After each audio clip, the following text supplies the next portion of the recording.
What is happening? Welcome to the Plus Pitch Podcast, your morning pitching podcast from PitcherList.com. My name is Nick Pollack. Today is August 19th, and yes, we are going to talk about baseball. Oh, Stride and Prejudice.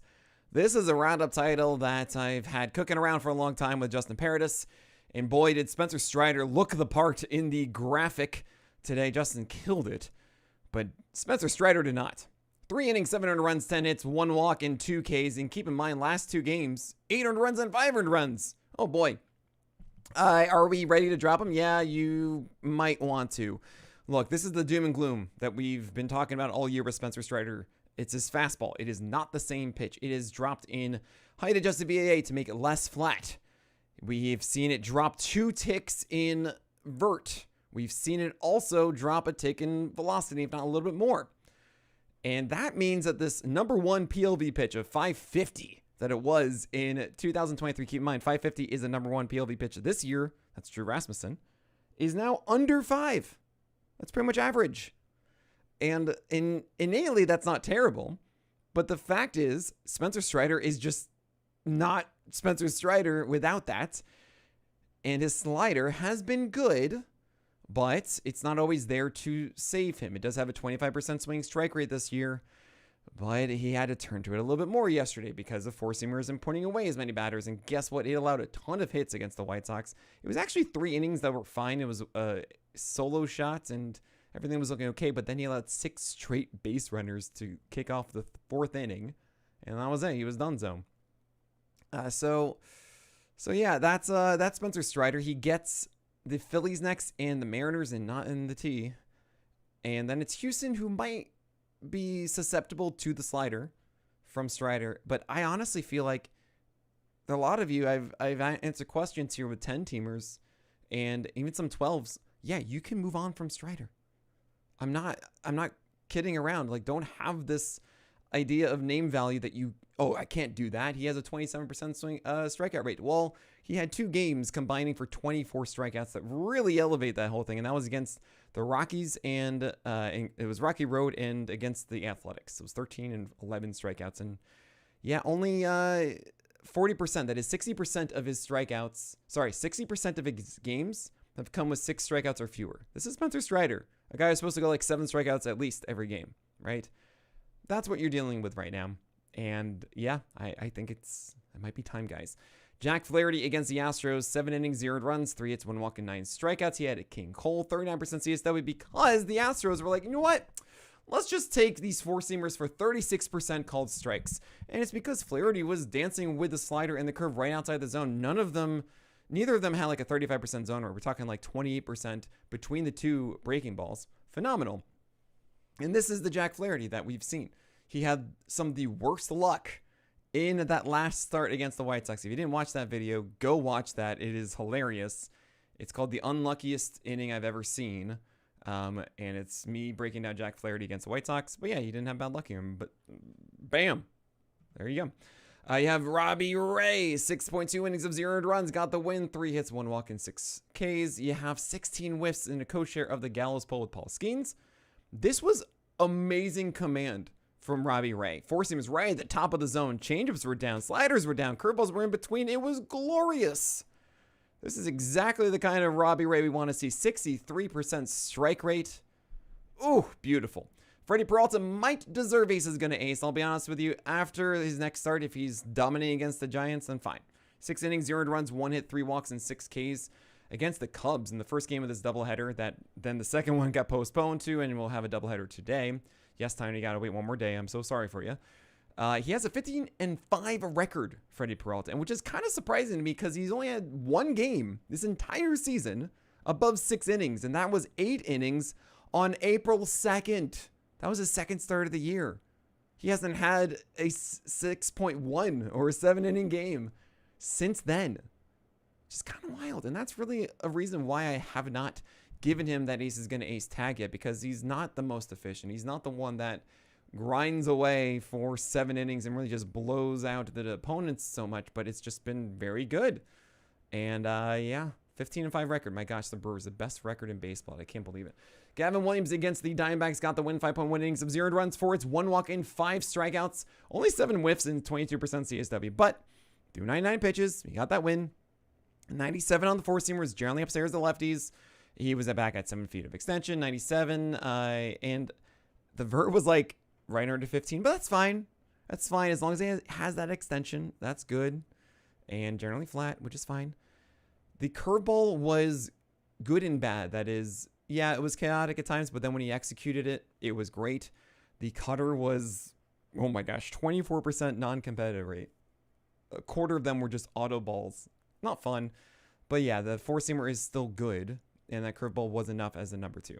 So fine. He's tiptoeing between Cherry Bomb and Hipster as I run the roundup. That's Gavin Williams. I think you just got to keep rolling. Trevor Rogers, by the way, is just unstoppable. He got the win in Fenway. 7 innings, 1 earned run, 4 hits, 1 walk, and 7 strikeouts. 92, 93 mile per hour velocity. But he is leaning a little bit more on the sinker that is about 19 inches of run. And that's cool.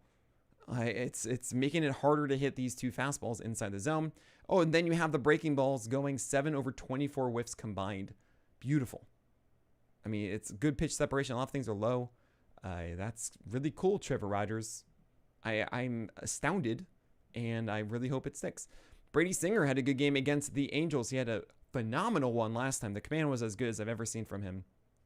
And it wasn't quite as good here, but 6 innings, 1 earned run, 6 hits, 1 walk, 4 Ks. We'll take that all day. It's a Bailey special, really, with that win. He threw more four-seamers than sinkers to right-handers, which is very strange. However, he threw these four-seamers way upstairs, and they were really just to change eye level with the slider, and to also try and put away some guys. Well, then the sinker, of course, it was then turned to be like, all right, cool, I'm going to jam this guy inside. With the slider and the sweeper being the main foundation against right-handers, as it should be, because those are devastating pitches to the right-handed lineup of the Angels. And he gets the Dodgers next. I don't think Brady Singer is too good that you should be starting him without concern. But then the Cardinals after that's good. So you'll see Brady Singer at the bottom of questionable start for that one. For the Dodgers, and then could be even probable start for the Cardinals. That does seem like a good matchup. Maybe the very top of questionable. We'll see. Yuri Perez against the Cardinals, 4.1 innings, a 1 earned run, and 2 hits, 4 walks, and 6 Ks. He had a rough 5th inning, and he got pulled in this one. 4 walks is really annoying. The changeup was not as good as it was last time, only 7 thrown. He's still trying to make it work. I just want him to really get into that 55 to 60% consistently. Strike rate pitch that he can throw 10 to 15 times a game or so. That would just be great. And the breakers are just not doing well. The curve is not there. The slider isn't there. The sweeper was good against righties. And the four-seamer is still great for Yuri Perez, but he needs more support, and it's why he had those 4 walks. And we just keep starting the man because we know that there's going to be something that really shines in this arsenal. We've seen it before. It'll come out again. Cade Horton was removed from his game in the 3rd inning, 2.2 innings of 1 earned run, 4 hits, 1 walk, and 3 Ks due to a blister. No, I think he's going to miss at least 1 start. He should go on the IL. If I'm the Cubs, blisters are nothing to hand wave. You have to take them seriously. And if the Cubs are making this playoff push, they need Cade Horton. So, especially come playoff time, I would do everything in my power to ensure that he is healthy for that and does not have this blister reoccurring, which would mean that he would go on the IL. At the very least, he should miss 1 game, but maybe it's not as serious and all that kind of stuff. We'll see. I'm expecting that. And if it means that you have to hold on to Horton where he's day-to-day and you don't know, just move on. He's not so good that it's worth wasting a roster spot for 10 days or something along those lines, okay? Ranger Suarez against the Mariners got the win, 6.2 innings of 200 runs, 4 hits, 0 walks, and 10 strikeouts. Oh my gosh. Yeah, remember the whole thing about like second half Ranger Suarez? It's last year was really due to injury, and he does go up and down across the season, but honestly, right now he's up, and you just keep going, right? It's not a guarantee that he's just going to implode in the second half. So it's amazing command, and it's how it's working out. You just don't question it, and you keep going. Dustin May against the Orioles, 6 innings of 200 runs, 8 hits, 2 walks, and 5 Ks with 9 whiffs, 100 pitches. Is this the same guy that we saw last time where it felt like it was a new pitcher? Not really. He wasn't at 95, 96. He was at 94, 95. The cutter was thrown more, which is encouraging. 14 of them thrown here, so 14% usage. And that is good, but it did feel like really sweeper city with some four seamers and sinkers, and that's not really the Dustin May that we want, right? It wasn't the incredible command, the nice sequencing. I'm not as encouraged as I was in his last start against the Astros, and he gets the Yankees next. I'm not here for that, but then he would get the Pirates and then the Guardians. At least for the Pirates, I would circle. Yeah, Paul Skeens' ace is going to ace 16 whiffs. I'm really happy to report that he went 6 innings. That's great, 96 pitches. Cool. Thank you so much for letting us get more Paul Skeens Pirates instead of limiting him just to 5 innings or 70, 75 pitches. Michael Wacha was the Tobias of Tobies. Again, got the win, 5.2 innings, 200 runs, but it's 9 hits, 0 walks, and 3 Ks, and out away from a poor quality start. Yep, he is a Toby. As I wrote in the roundup, he wears the brownest of brown suits because he's a Toby. Kevin Gausman against the Pirates went 5 innings, 200 runs, 5 hits, 2 walks, and 4 Ks. He's a hipster to me. Why? Because it's just he got double-digit splitters. He got splitter whiffs, double-digit four-seamer called strikes, and it was boring. You didn't get a win. 5 innings, 200 runs. Okay, 3.6 ERA, 1.4 WHIP, which hurts. 4 strikeouts. Is that? How do you feel? I just don't know what we're going to get with Gausman every single time, and it really bothers me. All right, we have Kyle Freeland, and that's a Colorado starter. Who cares? But Yoshinobu Yamamoto, Zach Gallen, Yuendrys Gomez, who I really need to go into a little bit with you guys, because there is actually something there, and we'll talk about all of those and more after this break. Yoshinobu Yamamoto went into Coors, and there was a good discussion inside of our Pitch List Discord about should we be leaning into this or not, because it is Coors. That's a tough matchup, and Yamamoto isn't just so amazing that he's immune to it, but yeah, 7 innings, 300 runs, 4 hits, 2 walks, and 6 Ks. We'll take that. We wish there was a win involved. We wish maybe 1 fewer earned run, but solid enough. And for those who are unaware of our Discord, it is for subscribers only, so PL Plus or PL Pro. So definitely sign up today. I can't express enough how it is the best community on the internet. Not just baseball community, but just the best one. We don't curse in there. We don't do DFS, and we don't let that swarm our baseball discussions or sports betting or anything like that. We just treat each other like humans, and we have 1,500 people there. It's so great. You should just be a part of it. So go get PO Plus. It's $5 a month. You also get an ad free website. Go to pitcherlist.com/premium. Sign up today. Zach Gallen against the Guardians, 6 innings, 300 runs, 5 hits, 0 walks, and 3 Ks. I mean, I guess we'll take that, right? Like, it's Gallen. And a sub 1 ERA with a poor quality start is not the worst thing ever. 3 strikeouts. I mean, I guess if you're in a standard league, it's just for the whip. All right. He does get the Reds carpet next, and hopefully he can have himself a field day, just taking all the photos and doing all the poses on the red carpet. That would be just lovely. Victor Medeiros against the Reds. He did get the Reds carpet, and it was terrible. 5 innings, 300 runs, 9 hits, 3 walks, 3 Ks. He is a sidewinding guy with a lot of horizontal movement on the sinker, of course, but along the same plane is the slider and sweeper. And they don't do enough, and he doesn't really command them well, and it's just kind of weird and strange, and I would not go for it. Now, Yuendrys Gomez against Atlanta got the win. 5 innings, 300 runs, 7 hits, 1 walk, 3 Ks. On the surface, that doesn't seem like anything that I should be reporting to you, but what does Gomez do? And I showcased some intrigue last time, and I really want to reiterate this. It was 94 with 16 inches of vert, but a slightly flat height-adjusted VAA, so the attack angle is 1.2. And when you have a flatter attack angle, it means that 16 inches of vert actually should have a little bit more surprising movement up, right? Generally, when you have vert, it means you're going to be on the steeper side, and when you don't have that, it generally helps things, okay? And then you have 70 feet of extension with that. So it's kind of like, oh, maybe actually this is a decent four-seamer if you can locate it. This game he did against right-handers, and not really to lefties at all. Okay, so that's something to certainly note with him. But then there's the secondaries. The sweeper went 4 for 16 whiffs against right-handers. It's a good one, 68% strikes. And then you had a curveball that was 33% strikes to lefties, but it's good movement at 81. That could be a good whiffable breaker in the future. You have also this changeup that he threw a ton of strikes with, but it was very hittable. I mean, it was 4 hits. They were just like right over the plate to lefties, and you just got to get that down more. But it is fascinating. It's a sinker as well to right-handers that isn't quite as good. And if Gomez is able to do Blake Snell blueprint with the 4-seamers upstairs and then have this sweeper, this curveball, this changeup, and the rare sinker, like that actually works. But he's unpolished and he's unrefined. So be careful, but he is a deep stream option for your AL-only leagues against the Twins next. That is Yoendrys Gomez, and we have Matthew Liberatore when it gets the Marlins, and you're like, this is a terrible Marlins lineup. You got to be able to do this. It was 5 innings, 300 runs, 5 hits, 1 walk, and 5 Ks. And that is a 120 whip with a 5.20 ERA and 5 strikeouts without a win. No quality start. And it's just, what are you doing? But then again, Nick, I got to start him. It's the Rays. And then he goes into Cincinnati, and then it's hosting the Athletics. I just don't want to do it. I feel like he's fatigued. I feel like this is all the signs we see of a young guy hitting a wall in the season, and I just don't want to do it. Don't want to do it. You have Jack Leiter.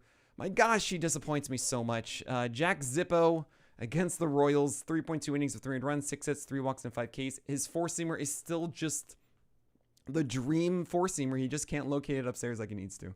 And then the sliders all over the place. His secondary stuff just doesn't complement said heater. He's a poor execution, awesome stuff, i.e. a P's. Yeah, I can't buy into it. Even if he has like a great start, I just can't buy into it unless it's such beautiful command that maybe I'll be convinced that he made it tweak. I highly doubt that. Nestor Cortez against the Giants, 5.2 innings of 400 runs, 7 hits, 4 walks, and 5 Ks. He got bamboozled in the first inning for all 4 runs off of 3 homers, okay, including 2-run shot.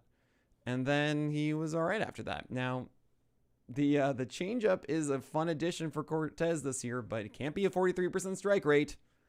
And also the cutter can't be 48% strikes, right? I mean, there's your problem. I do think that Cortez is actually moving toward being a very relevant starter. However, the Dodgers are next, so we don't need to go after it there. We can see what the skills are like, and then it's the Twins and Orioles after, and that might be worthwhile. Same kind of thing for Spencer Arrighetti, who, my gosh, he has a 4-seamer that should excel at the top of the zone, 7.2 feet of extension, and 1.8 height-adjusted VAA. It's like if you take Bailey Ober and mix him with Joe Ryan, right, of that fastball shape, which is so cool, and then he has a wide arsenal. He has this curveball that was his best pitch here and looked great, 70+% strikes, and was doing all the good things, but the 4-seamer and sweeper command was just not good. And that led to 5 innings of 500 runs, 7 hits, 4 walks, and 5 Ks for the Pasta Pirate Spencer Arrighetti. Against the Tigers, I still am in here. I feel like it's going to be a moment when it clicks, and he's only 3 games removed from the IL, right? It takes a moment, and when he does, it's going to be great. So I implore you to consider your options when it comes to Spencer Arrighetti. If you need something right now, I can't tell you it's going to be the next start. However, I do believe we're going to see Spencer Arrighetti very much wake up before the season ends.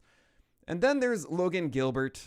Oh boy, 2.0 innings of 600 runs, 9 hits, 0 walks, and 1 strikeout. How am I supposed to butter my bread with this? He allowed all 6 runs in that second inning and then just got pulled. I mean, it was at 65 pitches. He just can't command. Oh my gosh, he has control, but he does not locate this 4-seamer and slider combo well inside the zone. And it's so frustrating. This is the biggest knock I've had on Gilbert across the years, that you just need to get this 4-seamer that should be just amazing upstairs and get that breaking ball down. And he can't do it. So it's not like he can't be good even as he is like this, but the Phillies had his number and they were comfortable at the plate, and that's that. He keeps starting Logan Gilbert. It's just, this is frustrating. This is why he's not a top 5 starter to me, and arguably not even a top 10 because of these kind of outings where, yeah, you're just not a pristine pitcher. You are more of a thrower who's in the zone than you are like a pitcher navigating at bats. That is it for today. I hope to see you on the Discord. Seriously, you should be a PL Plus or PL Pro member. You're missing out on so much stuff, and it's the best way to seize your championship down the stretch. It's your cheat code, guys. You should be using it. But that is it for today. So my name is Nick Pollack, and may your bows be low and your strikeouts high.